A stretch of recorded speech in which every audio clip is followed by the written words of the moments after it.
Good evening, everybody, and welcome. I want to welcome everybody to the John F. Kennedy Jr. Forum. My name is Trey Grayson, and I'm the director of the Institute of Politics here at the Harvard Kennedy School. Tonight, in addition to our usual audience of students, undergraduate students, graduate students, community members, we're joined by a couple dozen newly elected mayors as part of a seminar that the IOP and the U.S. Conference of Mayors is putting on to help those mayors with their transition to office. And so I want to welcome especially some of the mayors who are here in the audience, not only to the JFK Junior Forum, but also to Harvard and to the Kennedy School. We're excited to have you. I want to begin with just some ground rules that we have here at the Kennedy School so we can have a successful event. Freedom of speech and civility are bedrock principles here at the John F. Kennedy Jr. Forum, at Harvard University, and in our democracy. So with that in mind, I ask all audience members to please refrain from interrupting any of our forum participants this evening. While I understand that some of us in the audience may have different opinions than some that are expressed on stage, I ask that everyone respect each panelist's right to speak his or her mind, as well as the audience's right to listen to tonight's panelists without interruption. We'll have time for question and answers after a few minutes of conversation up here on stage, and any questions and answers should be held to that time period, which is a mandatory feature of all forum events. Anybody who violates this policy or otherwise disrupts this event will be subject to being escorted from the venue by the Harvard University Police and may be subject to legal proceedings. But we're all going to follow tonight's rules, and we're going to add this to our long list of successful John F. Kennedy Jr. forums. So with that out of the way, I want to introduce our four panelists, and then we'll start some conversations. To my immediate left is Stephanie Rawlings-Blake, who became Baltimore's 49th mayor in February 2010. Previously, she served as the city council president for about 4 years and was first elected to council at the age of 25, the youngest member ever to the Baltimore City Council. So we're pleased to have her with us. To her left, yeah, we can clap. Yeah. Mayor Nutter always says he's got Mayor Rawlings-Blake's back, and so there with the applause leading it, thank you. Mayor Michael Nutter is the 98th mayor of Philadelphia, Pennsylvania, taking office in January 2008. He served prior to his time on mayor for several terms on city council and has a number of initiatives that are pretty exciting, including a Green Works initiative. So we're pleased to have him. Mayor Nutter.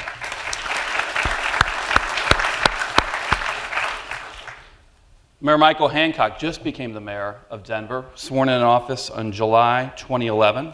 He also served on Denver City Council for a couple terms before being elected and was president of the Urban League for nearly 5 years. He actually became president of the Urban League at age 29, becoming the youngest such president in the country. So please join me in welcoming Mayor Hancock. And on my far left is my colleague from Kentucky, Louisville Mayor Greg Fischer, who took office on was elected to office in November 2010 as Louisville's 50th mayor. He's an entrepreneur, a businessman, and so holding political office for the first time, and succeeded the guy we called the mayor for life in Louisville, Jerry Abramson, who only seemed like he was mayor for life, but was for mayor for like 20 of the previous 24 years. Mayor Fischer, glad to have you. We entitled tonight's forum Mayors on the Front Line. Mayors, all elected officials have tough jobs nowadays, but it seems like the mayors maybe have the toughest jobs in America. And there, I see all the mayors, the newly elected mayors nodding.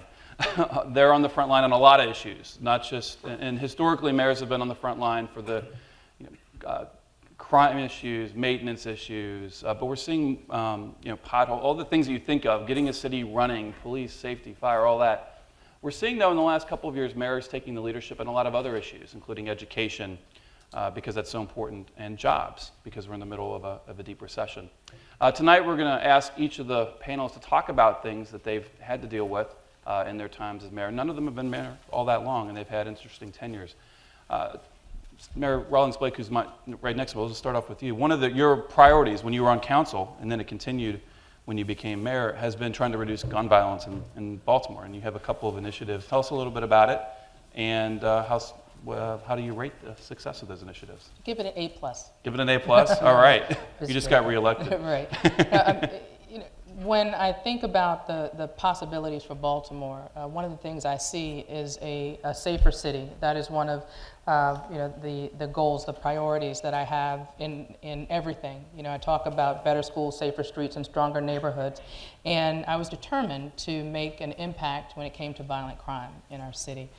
We have lost far too many, and most of these are African-American males, young African-American males, senselessly on the streets of Baltimore. So we have a very focused strategy, and we've been successful. In my first year as mayor, we got the homicide rate down to the lowest it's been since 1985, when our esteemed former Mayor William Donald Schaefer, who we laid to rest this year, was mayor. So it was a long time ago, and we're at today, and I'm knocking on wood because the year's not over, but we're on track to be at least another 10%. Good. That. And it's simple. We're focusing on the most violent offenders, and we are focusing our police efforts, adding more resources in the areas that have historically shown high violence, and working with our partners to make sure that we're tracking these individuals. So we have a gun registry. Mm-hmm. So if you're convicted of a gun crime, you're on the registry. The police know where you are. They go visit your house, and that's had the recidivism rate for arrests for gun crimes significantly reduced. I think it's about 3% for the individuals that are on the gun registry. So we're doing a few other things, but those are the main components of it. Great. Mayor Nutter, earlier in the year, there was a lot of national coverage about flash mobs in Philadelphia, which put you in a unique position having to deal with that type of crime, which is really unusual, maybe the first time we'd ever seen something like that. Tell us a little bit about that and how you handled that tough issue. We had some of this activity last year as well. Just literally, it flashes up. And social media is certainly one of the contributors. A lot of activity going on. And I told the young people at that time, kind of broadcast to the city, a big press conference back in, I believe it was March of 10, that if we saw any more of this kind of activity, we'd have to take stronger measures. But we did have a big show of force, not just from the police department, but community leaders and civic leaders and business people in a particular area in South Street, if you know Philadelphia. And then we went out on a walk with families, and just to kind of reassure folks that things are okay. And for the most part, things had kind of calmed down. Then this year, this past summer, in June, we had an incident that flared up, and there was some violence associated with it. And then in July, I was away on vacation. 4 young people in a larger pack started literally beating people up as they were running down the street and taking advantage of some folks in Center City. 4 arrests, one 19, one 17, one 16, and one 11. Which, for obvious reasons, was particularly disturbing. I'd kind of had enough. And while I was still away, basically wrote my remarks of what I was going to say to the citizens when I came back. My police commissioner, Commissioner Ramsey, suggested that we might want to look at lowering the curfew. Philly has had a curfew on the books, episodically enforced, not enforced, over many, many years. We've had one since 1955. We then decided that I would deliver this message at my own church. And I said some things that were on my mind. I delivered the speech exactly the way I wrote it, sent it back to my folks and said, do not edit this speech. They were a little nervous. Staff tend to be like that. I thought that there were some things that needed to be said, and the next day we announced that we were in fact changing the curfew, but we didn't lead with that because that's not the solution. What was really the issue was how many programs and services did we have, and I actually stole a bit of an idea. A few of us were out in Los Angeles with Mayor Villaraigosa earlier this year, and they have a Saturday Night Lights program. They extended the hours at their rec centers and other facilities. And so I couldn't do what he did, but I knew that we could target 20 of our biggest centers. We did extend the hours. We had some dances and parties and bowling activities and roller skating events, but we did also come down really hard on the teens with the curfew. We also have a law that allows us to fine parents if their children violate a curfew. Many of our parents didn't know that, and I talked a lot in that speech at the church about parental responsibility. I was very, very serious about what I had to say. And then the next day we announced with a tremendous amount of support from clergy and community and others. I think, to my fellow mayors and certainly the new mayors, there will be moments where you will just really have to say what's on your mind and let people know that you're not messing around. That was one of those moments, and I think the young people heard me, and parents did as well, and things have been relatively calm since then, but I'm pretty serious. Yeah, good. Moving on to Mayor Hancock, he just got elected, and we were talking at lunch. We sat at the same table, and he was telling us that one of his top priorities when he ran for mayor was to try to improve education in Denver. Mm-hmm. And one of the challenges in most American cities is that that's probably the biggest issue that voters care about, mm-hmm. but it's hard for folks who aren't involved directly with the school system. Most cities, the mayors do not have an official role in education. It's indirect. But Mayor Hancock wants to make this one of his top priorities, and I just wanted to know what are some of the ideas you have about doing that, and have you been able to, only been in office a few months, have you been able to make much progress in going beyond the bully, obviously using the bully pulpit, Sure. but doing more than that? Sure. I think that I don't want what Mayor Nutter just said to be lost, because I think it's very critical, not only on the issue of youth activities and youth violence, but also on this issue of education. And that is that as mayors and as elected leaders, we're expected to not only to serve and manage the city and manage it well, but also to lead. And one of the challenges of that is that you're oftentimes surrounded by people who are always trying to, they're going to massage the message, they're going to make sure the message is crisp and politically correct. And as leaders, we have instincts, and our instincts tell us this is how I would roll on this message, and this is how I would go. And often, Trey, on the issue of education, that's exactly how I came out of the box. I was in a town hall meeting of about 300 residents. I had just announced I was running for mayor, or I was on the verge of announcing in a very few short days that I was going to run for mayor. And the Denver school system was announcing a complete transformation or reform of some schools in a particular part of town. I happen to represent them on city council. And I sat in that room and I listened to people push back about wanting to transform these schools, understanding that these schools have been some of the worst performing schools in the city of Denver. And for the life of me as a father, I couldn't understand why we would push back on something that hasn't worked, and on an idea that was going to be innovative, bring in new programs, and give our young people an opportunity. And I stood up in that meeting, and I made it very clear that I could care less whether they ever voted for me again. But tonight I needed them to stand in the gap for the children of Denver and to make the very difficult decision to try something new. And that moment became kind of that cataclysmic moment where people often talk about, are you running for mayor? Are you trying to be the superintendent? And my response to them has always been, there is not a more influential, broader bully pulpit than the mayor's office to talk about or to raise the level of conversation around the issue of education. And if my job is to get this city economically and culturally competitive and to make sure that we build this city for the long term, then we're going to start with the littlest child and we're going to take them to their career.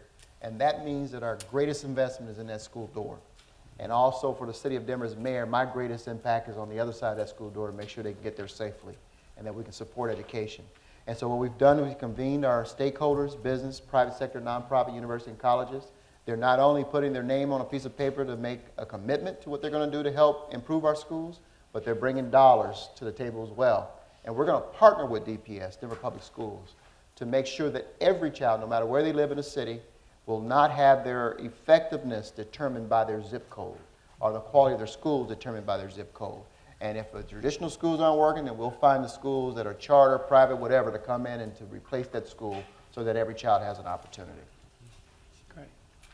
I know Mayor Fischer took office earlier this year, and transportation infrastructure investments are something everybody on this stage could probably talk a long time about, the need for more investments to both expand our infrastructure as well as replace and repair our existing infrastructure. A few months ago, he was faced with a situation, it's probably something you didn't talk about much in your campaign, when the Sherman-Minton Bridge became a big deal. Could you tell the audience about that bridge, what happened, and how you've been handling it, because it's still going on, the problem with that particular bridge? Well, I'm a business guy that happens to be mayor right now, and I never thought I'd be excited about roads and bridges and sewers and things like that, but you get excited about that when you're mayor. And we've got to deal with really local issues that sometimes have their roots in international competitiveness, and this is really the story of what the Sherman-Minton Bridge is all about. The day after President Obama announced the Jobs Act, and you'll recall he spoke about roads and bridges, and we're losing our competitiveness nationally. And for those of us that have been out of the country, especially when you go to a place like China and see the investment that they're making in their airports and their roads and their bridges, and here we are, the greatest country in the history of modern civilization, and you take a look at some of our infrastructure, there's a disconnect here. And so when we're talking about upgrading and fixing our roads and bridges, and we have unemployment and construction trades at 20% and record low interest rates, and we can't get it done as a country, people in Louisville are pulling their hair out. It's like, what's the problem here? So gridlock in D.C. is a symptom of the problem that we have here. So what happens in Louisville? Friday, 4 o'clock, rush hour. The governor of Indiana, so in Ohio River is between Indiana and Kentucky. A stress fracture is identified on the bridge. Got to close the bridge down. There's 2 interstate highways and 1 local access bridge. Louisville's 60% of the country is within a day ride, so 3 interstates converge there. It's a big deal in terms of getting out and about. So when you close an interstate bridge like that, it is major dislocation and disruption to people, the economy, and everything else. And yet we're having this argument that we can't upgrade our infrastructure. So we'll get it fixed in about 6 months. So in March it'll be open again.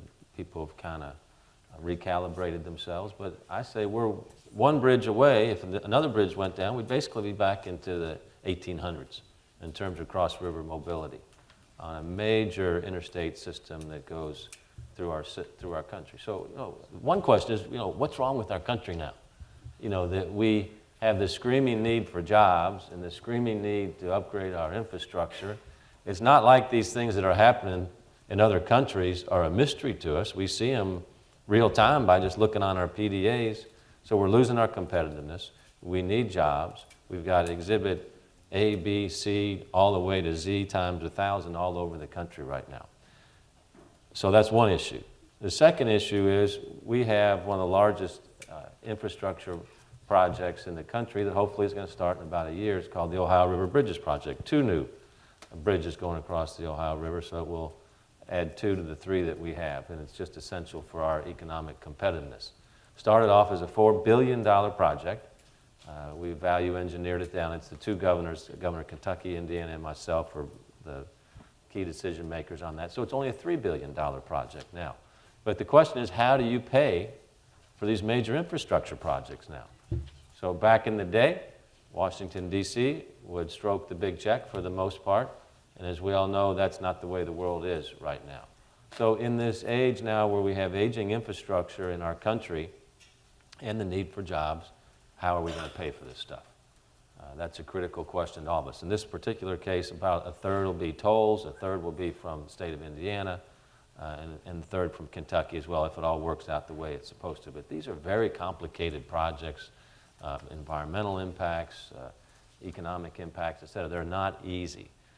So how do you get it done in an era when there's no money, when we got to have the jobs? One theme that's occurred over the last couple of months, which has really affected all cities, even affected our campus, is the occupation movement. And I wanted to ask all of you about how that has impacted your city and how you've gone through about making the decisions on how to handle it. We were talking back in the green room about, you were kind of all sharing stories about it. Why don't we start here with Rawlings-Blake? What kind of occupation movement is in Baltimore? How long's it been there? How big's it been? We've had a movement for about 2 months. and we've had the population go up and down. Sometimes it's over 100, sometimes it's around 40, 50, 60 people. They've set up tents, and they have a General Assembly meeting every day, and it's been, for the most part, peaceful. There have been some things that have caused concern. When we had a few incidents where we got the notion that they were trying to suppress incidents of reporting crime, that that things would happen in the area, and they were suggesting to people in the encampment that they not tell the police about it, and that's not going to fly. We just, for me, I just want to make sure that that if we have vulnerable populations in the city. I'm talking about people who are suffering. And it's right downtown. Yeah, It's right a in public smack, space, right? Yes, public space, right smack in the middle of downtown. People that are suffering from mental illness or homelessness, that have some have joined that movement. That we do everything we can to bring services, so people know what is available to help. So we have encouraged them to remove the tents. We've been patient because there's no argument about the things that they stand for. I think everyone in the city, we have a city like many that's struggling. Mm-hmm. So we're not saying that there is economic equality in the country. There's no argument. We all agree that we need more jobs, more opportunities for young people. There's no argument. So what do we do? What do we do next? We see that everyone agrees that there's a right to free speech that must be protected. But after that, there's work that needs to be done. So hopefully in Baltimore we'll get there. Yeah, Mayor Nutter, how have you balanced the freedom of speech Yeah. and the importance of the issues with public safety? Sure. And in your case, economic development, because there's a unique angle Yeah. to Philadelphia. Occupy came to Philadelphia, their leaders, or some representatives, rather. I met with them on October 5th. They came to Philadelphia on October 6th. They said that they wanted to exercise their free speech rights. They wanted to talk about serious issues, and I said, as long as you operate within the law, that you're not violent, that you're not destroying property, et cetera, we'll be able to get along. But I do need to mention to you that we have a $50 million revitalization project scheduled for this fall. For part of they were literally on the City Hall apron on the west side of the building. And that this is a project that represented nearly 1,000 jobs. Your cause is about economic justice and employment and working with the 99%. Well, this is a project for the 99%, built by the 99%. And there will come a time. We had a permit, and the permit would expire when the construction project started. We gave notice, a lot of notice, but they were mostly peaceful. They had demonstrations. They tell us where they were going. Our police would go with them.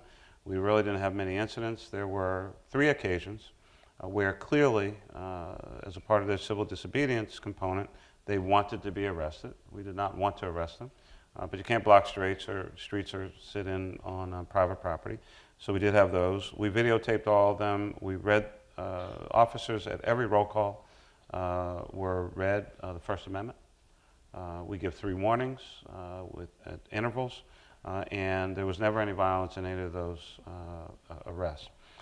This morning, we needed to relocate Occupy Philadelphia. We gave them a permit to a space literally across the street from City Hall in a big plaza, very prominent location. No tenting, no sleeping, no overnight activity from 9 a.m. to 7 p.m. But we did go in last night at about 1, cleared the area out by 2, and secured that area. There were no fights, no incidents or anything. There were some subsequent arrests off the property. Folks didn't want to move out of the street.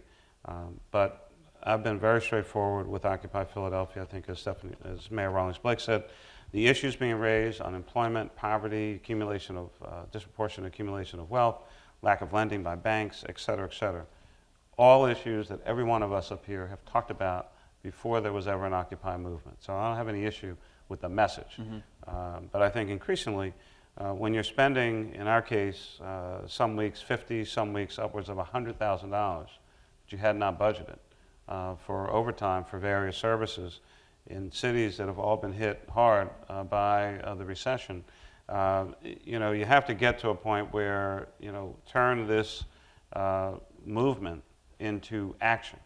And a lot of that action, quite honestly, is not necessarily going to be in our cities. I can't do anything about banking policy or the accumulation of wealth or a bunch of these things. It really is about Washington, D.C. And they haven't what made the it Congress local. is They doing. haven't made it local. They haven't made local demands. Not really. I Yeah. mean, there were a couple of local issues Yeah. that folks didn't like, and we had some back and forth about that. But the larger national Yeah. issues that they're talking about are literally not within our realm. They're not within our purview. So national issues playing out at the local level, costing us money, at times disrupting activities in the city. Philadelphians were tremendously patient. We're generally a patient bunch, except with our sports teams. Right. That was last night. We're not going to talk about the Eagles today, Mayor. No, So- thank you. But no violence, and for all 55 days, we have conducted ourselves virtually the same way every day with dignity. Good. You mentioned. Please stop. Please stop interrupting. If you do not stop interrupting. All right. Harvard Police, please remove these people. Mic checks are not permitted in the forum. You now will be removed by the Harvard Police. We love Philadelphia. We love Philadelphia. Mike check. We love Philadelphia. We love Philadelphia. You sent people to the hospital last night. You sent people to the hospital last night. Lie. You can't evict an idea. You can't evict an idea.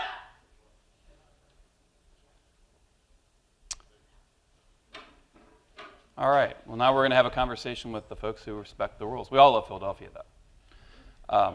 And nobody loves Philadelphia more than the mayor. Mayor Hancock, I was reading today on the internet. Y'all just did a tabulation of the costs incurred to date, and it was staggering.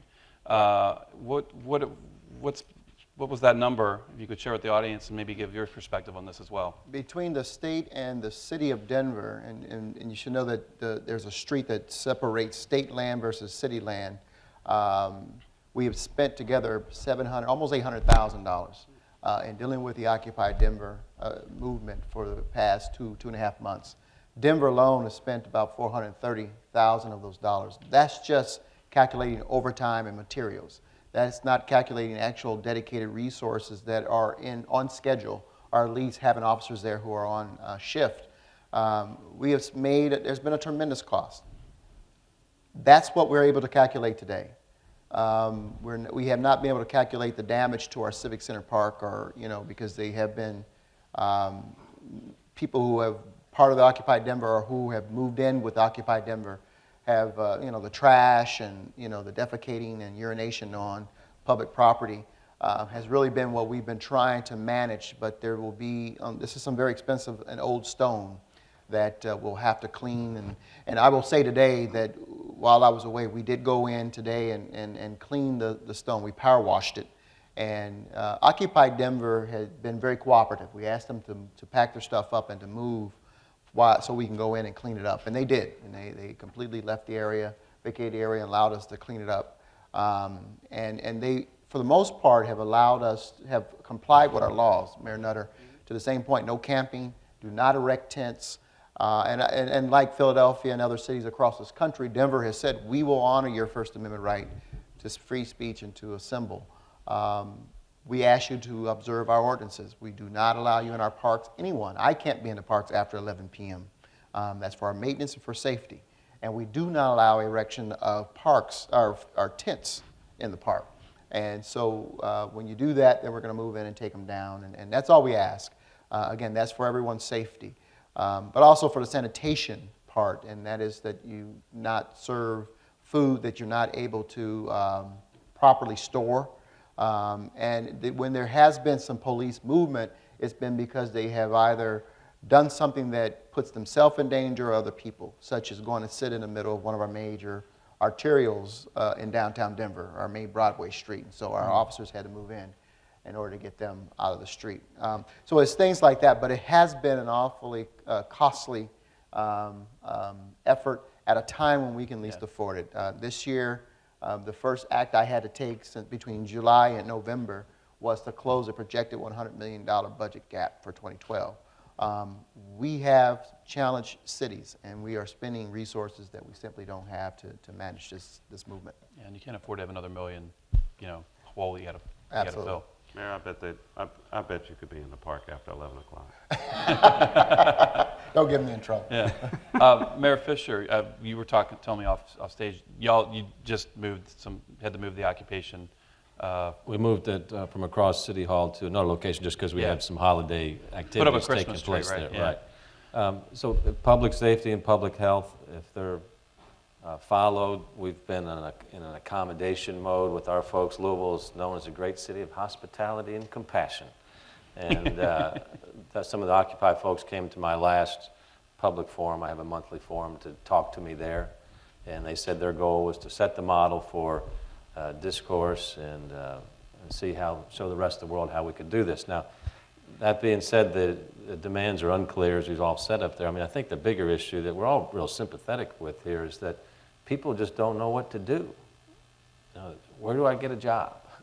Why is unemployment so high? What's our hope for the future? I mean, this is what's being played out at the beginning of the movement, I think. I think, Mayor, you said, there's been some anarchists that are coming in. They're trying to use this as a platform for their own message. But it's a commentary on where our country is right now, and a commentary, again, I'll take it back to the infrastructure paralysis that I talked about before, the paralysis that we see in D.C. right now that leads to 9%, 12% unemployment in some cities.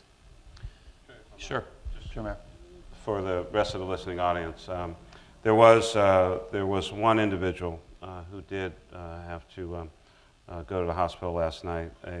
One of our police horses stepped on her foot and injured a couple of her toes. She was taken to the hospital. It's the only person who ended up in the hospital last night as a result of the relocation. I just wanted you to know that. Now's the time. Is this mic check thing? Is that mic check? Is that part of your brand in the city? Or is that No, mic check's the way they do Mic check things. is Occupy engagement. Gotcha. It's a replication of whatever the last person Yeah, it said. allows them to do the speeches yeah. without amplification. Right, So exactly. what you just saw was how they it do goes the down rallies. the row. So person They really- says something, then the next row says it, and it keeps going back. That's what that's about, and it starts yeah. with mic Yeah. check. Well, mic nutter, mic check. So I guess No, they're not doing that. no. They're not doing that. They're not doing that back. It was I'm trying to loosen it up a little bit. MIC. Yes. No, I understand. Thank you so much. It's a good, see, people in Louisville are friendly and Yeah. commenting on that. Now's the time we want to invite our audience members to participate in the conversation. So we have 4 microphones, 2 on the floor, 2 on the stairs on the way up. We'll try to get through as many of the questions as we can. One of the things that will help us get through so many questions will be if the questioners follow the following format. 1, identify yourself and your affiliation. 2, keep your question short and that it actually is a question that ends in a question mark. And it does not contain a speech in between your identification and the question mark. We'll start right here with the gentleman in the green shirt. John Trumpor, Harvard Law School. My question's mainly for the mayor of Baltimore. When you started your presentation, you stressed how in Baltimore the homicide rate is at the lowest since 1985. But I've noticed there's a lot of unhappiness with you among police, fire, and some of the public safety workers, especially over the issue of pensions. They say they've offered you over $70 million in concessions. I think the city has to close a $120 million gap for public employees. They feel, why won't you negotiate with them? We hear a lot about Scott Walker, about not talking with unions and doing collective bargaining, but it seems like a lot of Democrat leaders have used this crisis to really erode collective bargaining and not sit down and negotiate. They don't get Social Security and disability. So yes, I'd like to ask about why won't you negotiate with I negotiated public with employees? the fire and police and asked them to sit at the table as we work through the fire and police pension system. The issue isn't whether I negotiated. The issue is they didn't like the answer. They're certainly free to disagree, but to suggest that I'm not sitting down is just It's not true. It's a lie. I have a monthly meeting with organized labor. We talk about there's an open agenda. Anything the organized labor wants to talk about, I will talk about. We've talked about pensions. We worked all through the process. We had a disagreement about whether or not we should change the retirement age for existing fire and police officers. I said we should in order to balance our budget. They said we shouldn't. The courts agreed with me. They said that we should change other parts of our fire and police pension system. I'm knocking them down one by one in court. So it's not about whether or not I'll negotiate. I negotiated. I was hoping to get more cooperation, especially since when I had the $121 million budget deficit, I did not lay off one single firefighter. I did not lay off one single police officer. So to suggest that there's some, the priorities out of whack, or I don't care about fire and police, is ridiculous. I cut my own office by 20%, and I didn't lay off one of them. So we just disagree. We're in court, and I'm winning.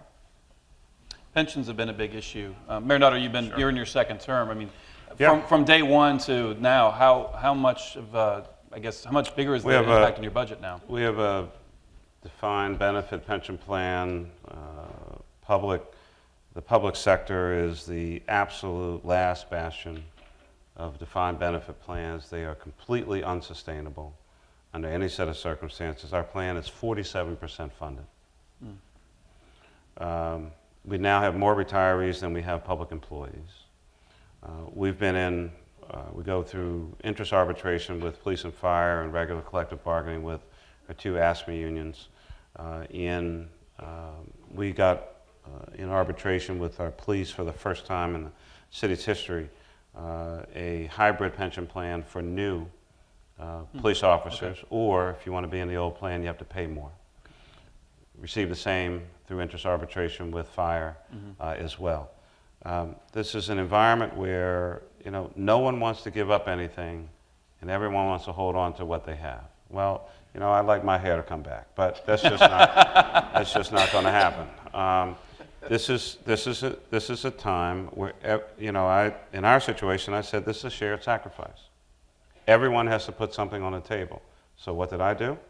I cut my pay. I took furlough days. I cut my chief of staff and every top-ranking person in the government.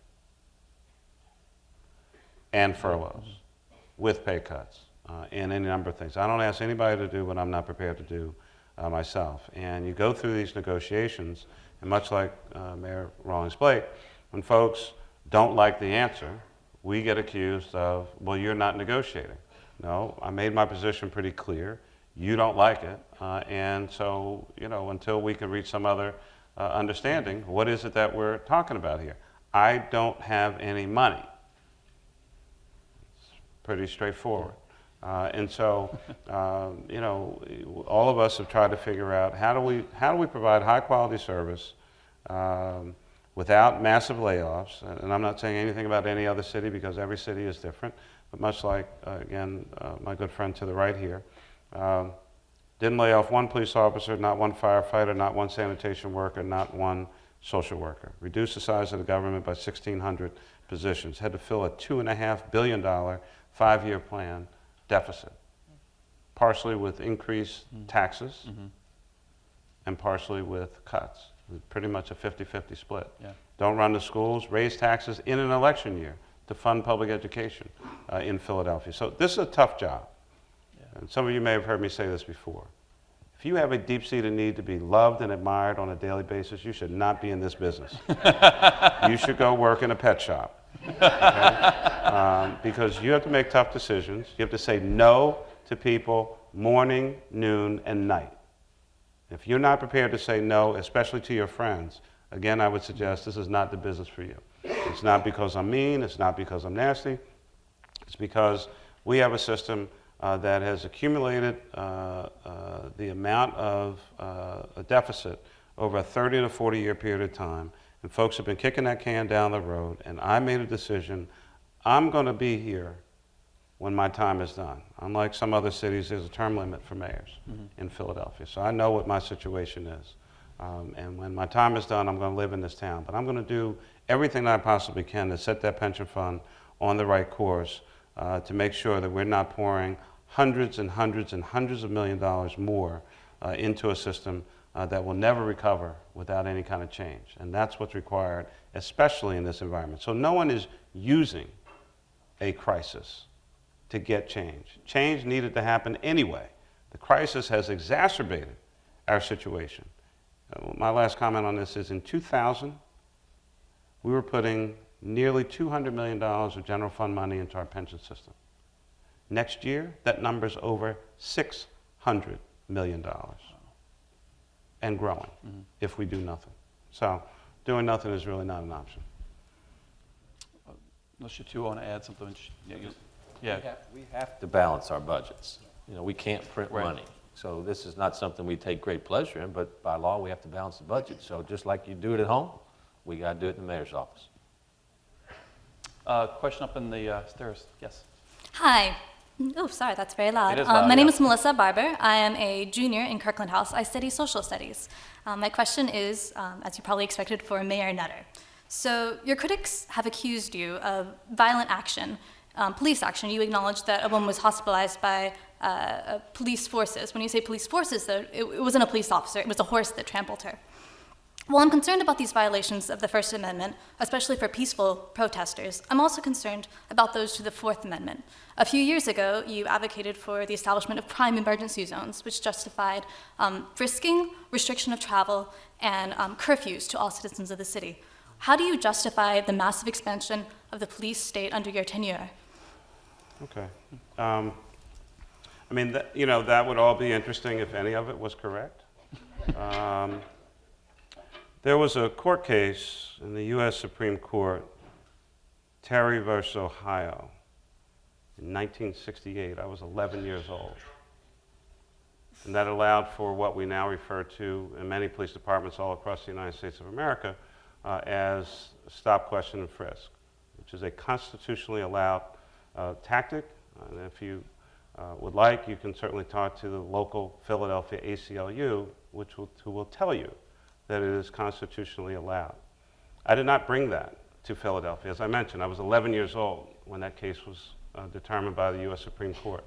And virtually every police department in the United States of America uses that tactic to deal with the issues of primarily illegal guns. So as interested as you are about that issue, I'd also like you to be interested in the fact that 85% of the homicides in Philadelphia are committed with illegal weapons, and that 80% of the homicide victims in Philadelphia are black, and that 72% of those victims are black men.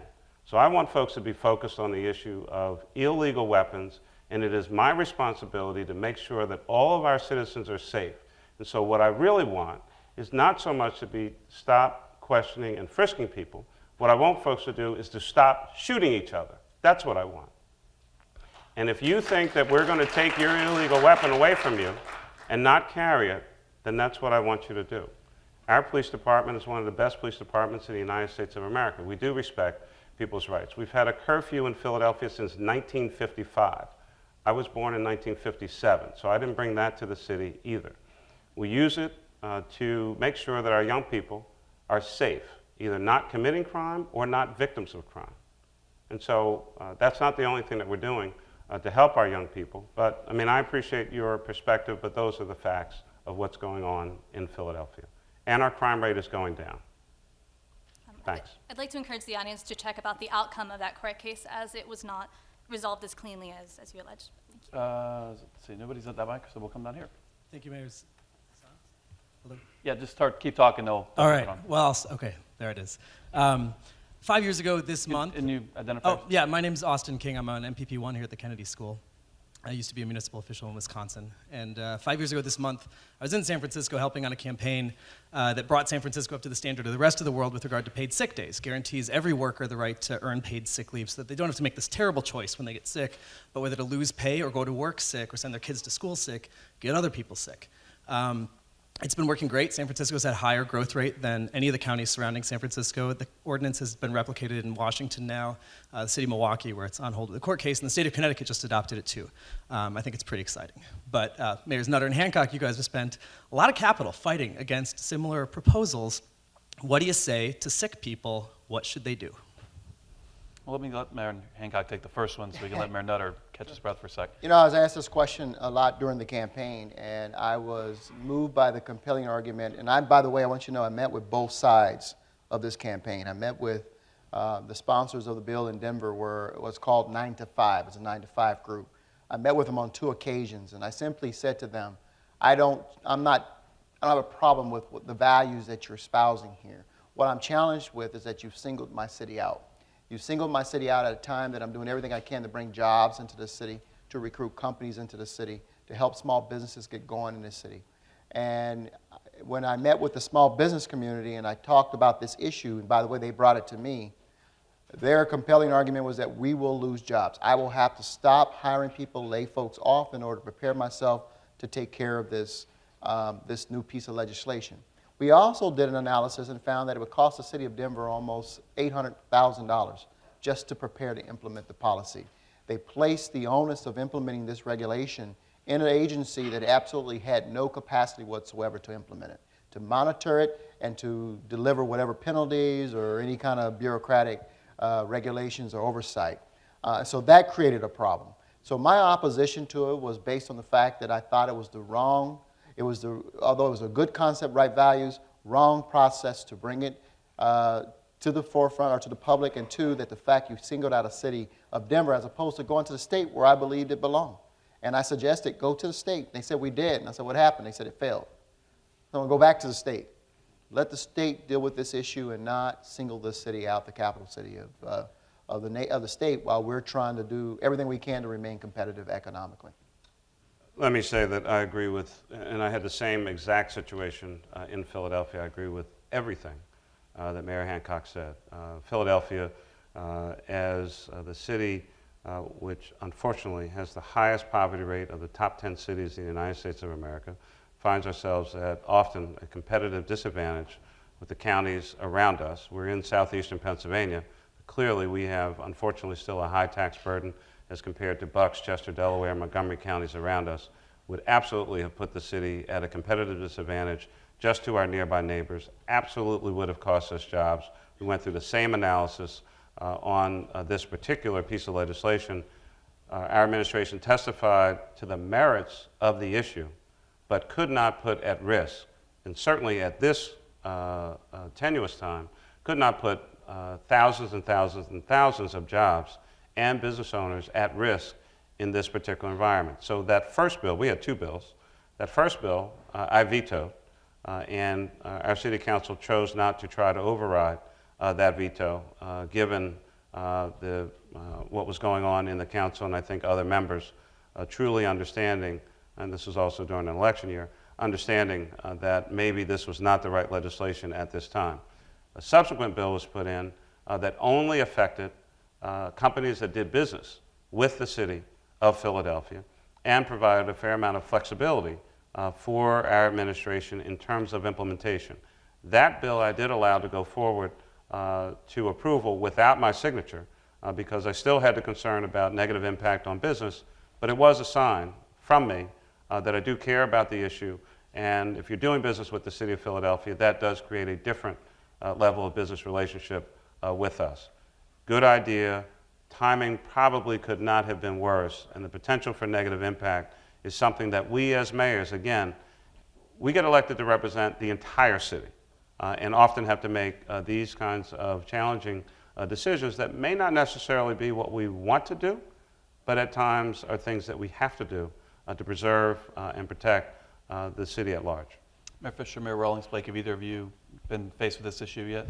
Well, I mean, just a general Paige, I comment, believe. Mayor Hancock here could have done that, but he would have had to lay off 100 people.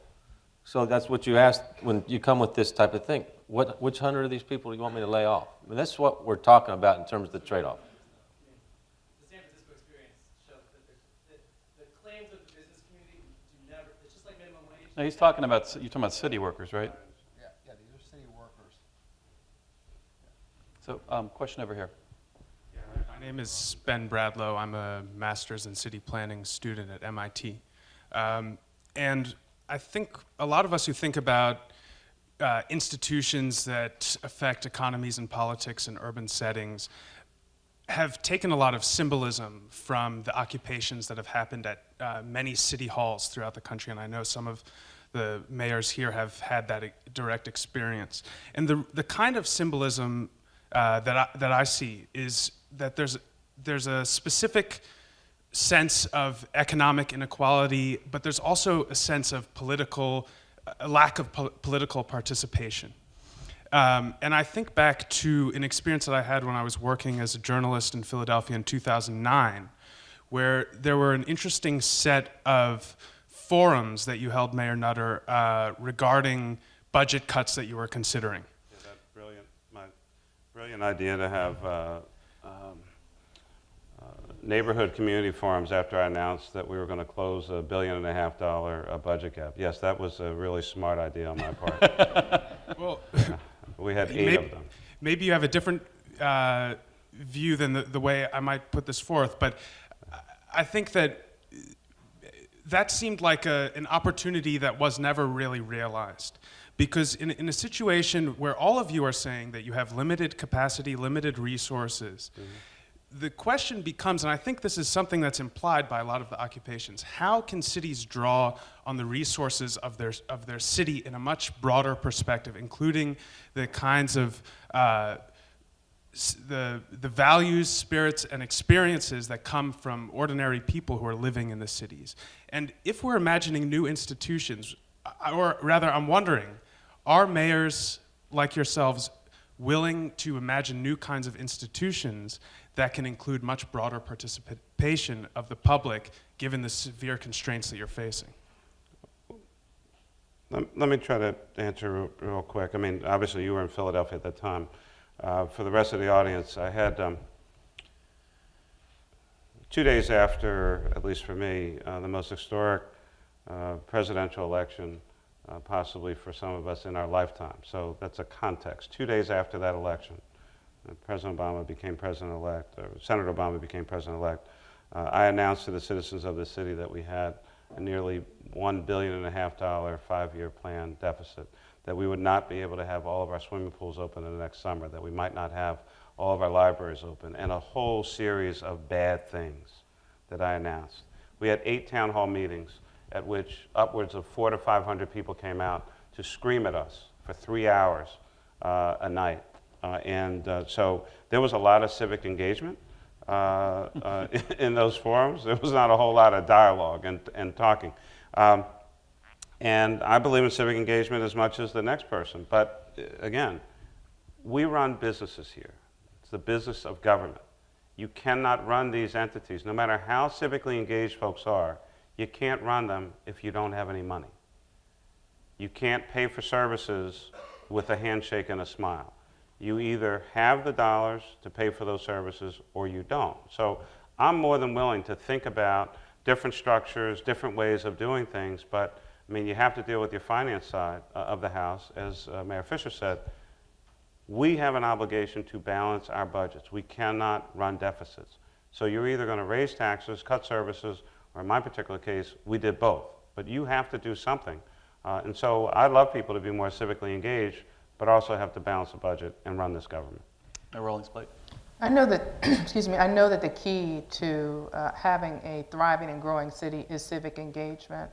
That's why one of the things I've done in my administration, we have the first ever comprehensive volunteer plan for the city, where we went out and had conversations with community groups, with institutions, with businesses, and we were able to identify the problems, some of the major problems that we had in the city, and also identify ways that we could use the strength of our citizens to change the outlook for those problems. So we have, it's called Step Up Baltimore. We have an initiative that is working with communities that even using, I think, some AmeriCorps volunteers to transform vacant lots in some of our blighted community into green spaces, and we have resources for those communities, so they plan the green spaces, and then we bring in volunteers to transform Then we're also doing something, we have a big problem in Baltimore with drug addiction. And we are using people who have had, I shouldn't say using, engaging people who have been successful for 3 or more years in their recovery, and asking them to be this recovery core and bring the next generation through. Because someone who has been successful in recovery can speak to someone who is in the struggle in a way that most of us can't, and because they have actually walked in their shoes. And that was one of the most moving graduations that I've attended, when we had our first graduation of the trained recovery core members, because they could see that while they were once considered a scourge, a blight, a second-class citizen in our city, now we're looking at them as assets, and a group of people that can help us turn this thing around when it comes to drug addiction in the city. So those are just two more initiatives in the Step Up Baltimore plan. But I do agree that we need to think about how we can engage with citizens in a way that has transformational impact in our city. Mayor Hancock, Mayor Fischer, you want to? Just briefly, I won this office with a rally cry that we are all Denver, and that and the statement I would make to the audiences was that this is your city. And in order for us to get through these very difficult, most challenging economic times since the Great Depression, all of us are going to have to put the city on our shoulders and have to, one, bear the weight of having to make some very tough decisions and sacrifices, but also by engaging and bringing your true talents to the table and say, Mayor, where can I help this city move forward and make some of these major sacrifices, or bring my skill set to help turn the city in the right direction and move forward. There is no greater time, I think, to fundamentally change the way government does business than this economic recession, and two, fundamentally be more aggressive about how we engage the public in a conversation around its finances, its economic health and well-being. But let me just say this: people still expect, I elected you to lead, and there's going to be a time when, and we all experience this. This is one of the most lonely jobs I've ever had, where I'm in that office and I have to make a decision and no one else can make it for me. I used to love it at City Council. I let somebody else make it. I'm going to defer to you and let you make this decision. But as mayor, there's no one else I can turn to. I can turn to all my advisors, but they're looking at me going, but this is your call, Mayor. And people still expect, you were elected to lead. Thank you for asking my opinion. I've given it to you. Now lead. There's two things real quickly. One is we're just in an unprecedented stage in the world in terms of the amount of data that's available, and just more and more coming on. So we're opening up our data to the public so that apps are being developed using our data. Next weekend we're having a transportation camp where people that are interested in transportation are coming together, looking at all the data, creating some mobile apps for that, so you can do that on the technical side. The 3 pillars of our administration are lifelong learning, a healthier city, and an even more compassionate city. And people think it's funny to hear an elected official talk about compassion. But the point is, we don't have all the money in the world to take care of all of our problems. Hopefully, we can help each other. Friends can help friends, strangers can help strangers, and we do that through community service. We had 8,000 people 3 weeks ago doing community service throughout the city, sometimes people for the first time. So we've got to try to engage people in the head. I guess you could say we're doing that with open data. We try to engage them through their heart with service. We're going to have time for one more question. We'll take it from the floor here. I apologize to the other folks who were standing in line. We just don't have time. Okay. Joan Byron in the mid-career MPA program here at the Kennedy School. Not meaning this to be a softball question at all, but... Softballs are okay. Okay. But I mean, going back several years in New York, we were hearing about visionary things that Philadelphia was doing in the area of greening its infrastructure. And I'm asking Mayor Nutter and the other mayors as well, where in this fiscal environment that we now live in have you been able to kind of continue to advance a vision about sustainability, and where has that just had to be put on hold? Yeah, I'll be quick. I think one of the things that people have been talking about for a long time is recycling in Philadelphia. Abysmal rates. Our city had, when I came in office, a little less than 6%. It was every other week. We had like numbers 1 and 2. No one could ever keep track of the schedule, including myself. My neighbor, happened to be a rabbi, was what I refer to as a religious recycler. And so I just looked out my window every other week to see if Henry put his recycling out, I put mine out. I could never keep track of the recycling schedule, and I wanted to do it. We went to weekly, single stream, numbers 1 to 7. We're now at nearly 20% recycling in Philadelphia. When I came into office, we had to pay companies $35 a ton to take our recycling. Now they pay us $65 a ton to take it. And my only point about any of this is not just about, you know, kind of being green and hugging trees and all this other stuff, which is cool. It's about jobs. Because when that recycling company has that much product and they're paying us for it, they're putting more people to work, they're investing in their plant, and more people are getting more jobs in sustainability and the green economy in Philly because we're investing in that area. And so we're changing our zoning code finally after 50 years, putting sustainability standards as a part of that. The green economy is about jobs, and that's what we really have to stay focused on a regular basis, and that's our goal. Rawlings-Blake. One of the things that I admired when I recently visited Philadelphia was their use of, creative use of green space. So if there was a community, a kid's playground in a community, there would be a, whatever that strip you call it, a green grass, Yeah. but it would be for treatment, Yes. for water Yeah, filtration. for stormwater management. There Yeah. you go. So I was very impressed with that. So one of the things that we're looking at in Baltimore is how to steal your idea and take it on a bigger level, because we have a big problem in Baltimore with vacant homes. So the idea that we've been batting around with my senior team is, how can we deal with EPA regulations for stormwater management? How can we create vibrant green spaces? And instead of having these tracts of vacant homes, turn it into a community that all faces a wonderful park, and really you get multiple benefits out of transforming these spaces. So I'm stealing your it's not the first thing. It's available. But we're looking to do more of that, because I think as the mayors have said, in lean times, you have to figure out how to do more with less. And I think this is just another example. We've done a lot of the same things in Denver. We have new zoning code that allows us to, not zoning code, but more permitting policies with regards to our building standards. Every public building built now is LEED certified in Denver. But let me just tell you, one thing I'll add is that our airport now has 2 solar farms, which is very exciting, and they're not paid for by the airport. They're actually paid to lease space to these solar farms, and they also make money on the upside when they resell some of this electricity back to our utility company.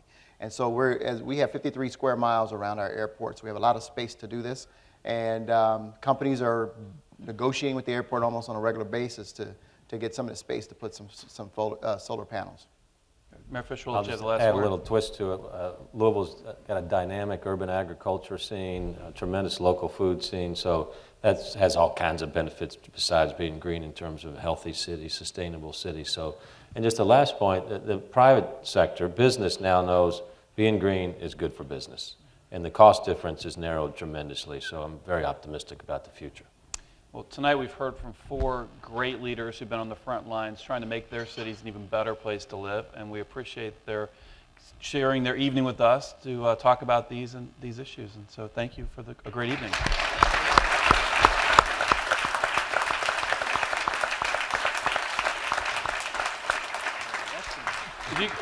If you come back tomorrow night, we're going to have a forum on inequality, the underlying policy issues of the Occupy movement. And so we encourage everybody to, don't stay here for 24 hours, don't occupy the forum, but come back tomorrow night and let's have another great one. Thanks. Thank you very much.